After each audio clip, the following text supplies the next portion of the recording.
E aí, meu povo, bora lá, pessoal, mais um tecido conjuntivo especial. Olha para cá, tecido cartilaginoso. A gente vai estudar esse rapaz aí. Direto ao assunto aqui é assim. Vamos lá, pessoal, primeiro ponto. Quando eu falo em tecido cartilaginoso, eu estou me referindo à cartilagem, que é o termo mais falado, mais comum por todo mundo. Beleza? Bora para cá. Primeira característica a ser falado dele. É um tecido que apresenta rigidez, consistência e elasticidade. É possível isso, Afonso? É. Ele tem algumas fibras que fazem isso. Ao mesmo tempo é consistente, ele pode ser elástico, tem uma certa elasticidade e rigidez. A gente vai ver isso com calma. Perfeito? Próxima característica, olha para cá. Onde é que nós encontramos esse tecido cartilaginoso? Merece destaque um grupo de peixes, os peixes condrictes. Vocês vão ver isso em Zoologia dos Vertebrados. Esses peixes, eles são conhecidos como peixes cartilaginosos. Esses peixes condrictes cartilaginosos, eles apresentam um esqueleto todo constituído por cartilagem, por tecido cartilaginoso. E não é tecido ósseo, não? Não, nesse grupo de peixes, não. E quem são esses peixes? Vem para cá, dá o zoom aí para enxergar melhor. Tubarão, cação e as raias. Certo? Entendido isso, gente? Então, peixes extremamente importantes aí para serem mencionados. Próximo ponto, espécie humana. Aí eu quero chamar a atenção. Ei, na espécie humana, o tecido cartilaginoso, ele predomina na fase de embrião. O esqueletozinho ali primeiro que se forma, o molde do esqueleto, ele é todo constituído de tecido cartilaginoso. E esse tecido cartilaginoso vai servir como molde para os ossos que irão serem formados. Então, atenção, a cartilagem surge primeiro no embrião como molde para que ocorra o processo de ossificação, processo de formação dos ossos. Entenderam isso? Muito importante para o vestibular esse ponto aí. Ok? Bora para cá. Avascular. Tecido avascular significa dizer o que, gente? Que o tecido cartilaginoso, ele não possui vasos sanguíneos e não possui nervos. Beleza? Ei, Afonso, mas não possui vasos sanguíneos. Como é que as células desse tecido são nutridas? E como é que elas recebem oxigênio? Vamos ver isso daqui a pouquinho. Certo? Então, olha para cá. Próximo ponto. O tecido cartilaginoso, ele é revestido, atenção, olha para cá, pelo pericôndrio. Peri significa periferia. Então, o tecido cartilaginoso, olha na tela aí. Vocês estão vendo ele aí na parte mais central. E na periferia, aí nas margens, você vê o pericôndrio. Certo? Esse pericôndrio é essa camada de revestimento, em cima e embaixo aí. Ele é um tecido conjuntivo, é uma camada de tecido conjuntivo denso. Ei, esse pericôndrio, minha gente, ele tem vaso sanguíneo e nervos. Ele é vascularizado. Então, se ele tem vasos, olha para cá, oxigênio e nutrientes vão chegar até o tecido cartilaginoso por esses vasos do pericôndrio. Então eles saem do pericôndrio, saem de dentro dos vasos, os nutrientes e o oxigênio, e passam aí, atravessam, chegando justamente no tecido cartilaginoso. Então, como é que acontece a nutrição no tecido cartilaginoso? A partir dessa minha explicação, ela ocorre por difusão de nutrientes e oxigênio vindos de onde, meu povo? Vindos justamente do pericôndrio. Ok? Resolvida essa parada? Então bora lá, seguir em frente. Funções. O tecido cartilaginoso tem função de sustentação? Tem, gente. Tem função de sustentação. Por exemplo, as vias aéreas, a traqueia, por exemplo, da gente, ela tem anéis de cartilagem que sustenta esse órgão, essa estrutura, certo? Amortecimento. Ora, no joelho, por exemplo, nós temos, nas articulações em geral do nosso corpo, justamente tecido cartilaginoso que amortece o impacto entre um osso e outro. Então, aqui tem um osso, esse aqui é outro osso. Nesse espaçozinho aqui tem cartilagem, então eles não vão entrar em atrito aqui, não vão impactar um no outro. Por quê? Porque existe uma camada de amortecedor, de cartilagem aqui. Então é mais uma função. Revestimento, sem dúvida.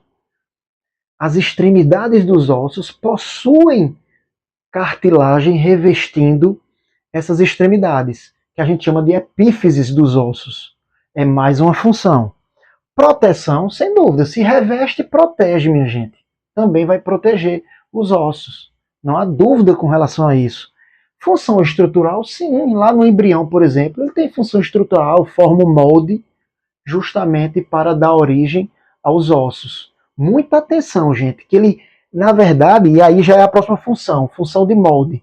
O tecido cartilaginoso no embrião, ele é um moldezinho que vai ser substituído pelo tecido ósseo ao longo do desenvolvimento. Perfeito? Mais uma função aí do tecido cartilaginoso. Bora avançar, pessoal. Vem para cá, olha. Composição. Quando eu falo em composição, eu estou me referindo aos componentes. Ei, todo tecido, quando a gente fala em composição e componentes, quais são os componentes? Matriz extracelular, cheia de substâncias e fibras, e células, tipos de células. Vamos entender esses dois? Vem para cá. Quem é a matriz extracelular? Primeira coisa, a matriz extracelular é o espaço entre uma célula e outra. Então você tem o tecido aqui, está cheio de células, todo esse espaço aqui entre as células no tecido é chamado de matriz extracelular. A gente já viu isso em outros tecidos. A matriz aqui ela vai dar rigidez e consistência. Sabe por conta de quê? Por conta justamente, olha, dessas bonitinhas aqui. Fibras colágenas. Pessoal, falou em rigidez, consistência, resistência, lembre logo de colágeno. Então sempre vai haver na matriz aí extracelular do tecido cartilaginoso fibras colágenas. São as fibras que predominam, tendem a predominar. A gente vai entender isso daqui a pouquinho, certo? Então qual é a composição da matriz? Fibras colágenas, que acabei de falar, e na substância amorfa, lembra? A gente falou nas outras aulas sobre substância amorfa. A substância mais gelatinosa que está ali, onde estão as fibras, nesse espaço aí, nessas substâncias amorfas aí, nós temos proteoglicanos, temos glicoproteínas, temos glicosaminoglicanos, que são polissacarídeos. Aqui são glicose com molécula de proteína. E aqui são proteínas com polissacarídeos unidos. Perfeito, gente? Então essa é a composição justamente da matriz extracelular. São os nomezinhos chatos dessas substâncias, gente, mas vocês vão conseguir memorizar, porque constantemente está em questões e também em apostila PDF, enfim, a gente sempre vai estar falando nessas substâncias. Perfeito? É interessante que existe o ácido hialurônico aqui como componente, e esse ácido hialurônico, eu mesmo, gente, eu já apliquei já fiz uma infiltração de ácido hialurônico justamente no meu tecido cartilaginoso do joelho. Por quê? Porque eu fui diagnosticado com condromalácia, que é um desgaste no disco cartilaginoso, no tecido cartilaginoso do joelho. E aí eles injetam o ácido hialurônico para reforçar a matriz extracelular. E aí impede esse desgaste, permitindo que continue realizando a função de amortecimento de impactos aqui no joelho. Perfeito? Isso foi um caso comigo. Então, entendida a matriz extracelular, vem para cá. Quais são as células, pessoal? Existem dois tipos de células. Muita atenção agora. As células do tecido cartilaginoso são condroblastos e condrócitos. Ei, terminou em blastos, são células o quê, minha gente? Jovens. Jovens e ativas. Repito, quando termina em blasto, significa células jovens. Quando termina em ócitos ou citos, são células já adultas. Vamos caracterizar cada uma delas. Os condroblastos são jovens e ativas, como eu falei, e elas secretam a matriz. Ei, secretar a matriz é o que, Afonso? Elas produzem e liberam as substâncias da matriz. O colágeno das fibras colágenas, os proteoglicanos, glicosaminoglicanos, glicoproteínas, todos são produzidos justamente pelos condroblastos. Repito, células jovens e muito ativas, elas estão em intensa atividade, minha gente, ali trabalhando, produzindo sempre essas substâncias para poder constituir a matriz extracelular.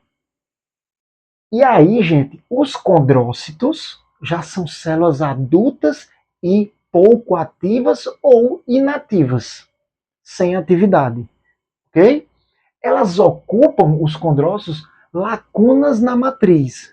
Então, a matriz extracelular, vocês estão vendo aí na tela, nós temos os condroblastos, são células mais alongadas, e células um pouco mais ovoides, aí, um pouco mais esféricas, são justamente os condrócitos. Podem ver aí na tela, ok? Esses condrócitos ocupam espaços aí que não possuem a matriz extracelular e substâncias. Espaços vazios que estão na matriz são ocupados pelos condrócitos. Muita atenção, os condrócitos, eles são originados pelos condroblastos, pelas células jovens. O que é que eu estou querendo dizer com isso? Que os condroblastos se transformam, amadurecem para formar as células adultas, os condrócitos. Certo? E, além dos condroblastos, outras células que originam os condrócitos são células mesenquimatosas. Células que vêm lá da mesoderme, aquele folheto embrionário lá que a gente já conhece. Perfeito? Outro ponto que eu quero colocar aqui, que os condrócitos também são originados por células que estão presentes justamente no pericôndrio. Então vou reforçar isso que eu não coloquei aqui, olha só. Fiquem atentos aí. Origem também pericôndrio. Certo? Então é outro ponto aí importante que pode cair sim na prova. Deu para entender a diferença entre condroblastos e condrócitos? Então bora aqui avançar um pouquinho para os tipos de cartilagem e finalizar nossa aula. Quais são os tipos de cartilagem? Hialina, elástica e fibrosa. A cartilagem hialina é aquela mais comum, mais abundante no organismo. Onde é que a gente encontra a hialina? Nos brônquios, nas vias aéreas, brônquios, nas traqueias, nas articulações e também na epífise dos ossos. Muita calma aí. Olha só, a cartilagem hialina, ela está bem presente nessas estruturas que eu falei. E ela é rica em fibras colágenas. Melhor dizendo, rica, mas rica numa quantidade ainda moderada, porque tem outro tipo de cartilagem que ainda tem mais do que ela, certo? Então ela possui uma quantidade moderada de fibras colágenas. Essa é a característica da cartilagem hialina. Então, por exemplo, a traqueia. A gente tem a traqueia. A traqueia, gente, tem uns anéis aqui, olha só, cartilaginosos envolvendo os canais da traqueia. E esses anéis aqui, dá o zoom aí, eles são ricos em cartilagem. Eles sustentam a traqueia. E além de sustentar a traqueia, certo? Eles vão permitir que o ar passe aí tranquilamente, ok? Só nas traqueias? Não, nos brônquios também. Os brônquios se formam mais aqui. Vocês vão ver isso lá em anatomia, fisiologia. Os brônquios também tem aqui, ó, já dentro dos pulmões, certo? Brônquios, bronquíolos. Esses brônquios, eles também possuem cartilagem do tipo hialina. Epífise dos ossos. Onde é que são essas epífises? Pessoal, essas epífises são extremidades de ossos. Olha, imagina aqui que você tem esse osso aqui, na extremidade dele aqui, ó, toda nessa extremidade, ele é todo revestido por uma cartilagem do tipo hialina. Uma cartilagem que protege, que reveste os ossos. Ok? Então, essa região de extremidade dos ossos, aqui e aqui, nós chamamos de epífises. E essa região do meio, nós chamamos de diáfise do osso. Ok? Aqui no meio não tem cartilagem, tem só nas extremidades, nas epífises. E também nas articulações, entre um osso e outro. Joelho, cotovelo, enfim. Então é uma cartilagem muito comum, a hialina, certo? Ela está muito comum, muito abundante no nosso corpo. E não esquece, quantidade de fibras colágenas moderadas. Bora para o próximo tipo de cartilagem, elástica. A cartilagem elástica, já está dizendo, gente, ela é mais elástica do que as outras. Ela apresenta mais elasticidade do que os outros tipos. E aí, observem aqui, ó. Ela tem fibras colágenas? Tem, do mesmo jeito. Mas ela não só vai ter fibra colágena. Ela tem também fibras elásticas. A elasticidade aqui se deve à grande quantidade de fibras elásticas. Então, as fibras colágenas existem, mas as fibras elásticas se sobressaem, promovendo essa elasticidade. Gente, quais são as partes do nosso corpo que têm uma certa flexibilidade, que são molinhas, são mais elásticas, onde tem cartilagem? No septo nasal, essa partezinha aqui que divide, né, o nosso, as fossas nasais aqui, é molinho, ó, essa parte, não a parte mais dura, mas a parte aqui mais mole, certo? É mais comum na orelha, a orelha também, veja essa partezinha como é molinha, gente. E também a epiglote, que é na região da glote. Aqui a gente tem uma válvula que controla a entrada do ar e também a descida do alimento até o estômago. Aqui chamada de epiglote. Ela também é bem flexível, bem mole, porque ela precisa estar se movimentando, fechando ou abrindo aí a entrada das vias aéreas, certo? E do tubo digestório. Cartilagem do tipo fibrosa. Pessoal, possui fibras colágenas, mas possuem, aqui sim, naquela hora eu disse rica, aqui sim é uma cartilagem rica em fibras colágenas, porque possui grande quantidade de fibras colágenas. É a chamada, muito cuidado, às vezes eles confundem. Quando vocês ouvirem falar cartilagem fibrosa, pode também ter um sinônimo chamado de fibrocartilagens, é a mesma coisa, ricas em fibras colágenas. Gente, grande quantidade e presente na região do pubis, como também entre as vértebras. Ora, entre as vértebras, a gente tem as vértebras aqui, tem os discos cartilaginosos. Eles amortecem para que não haja impacto aí entre uma vértebra e outra, atrito.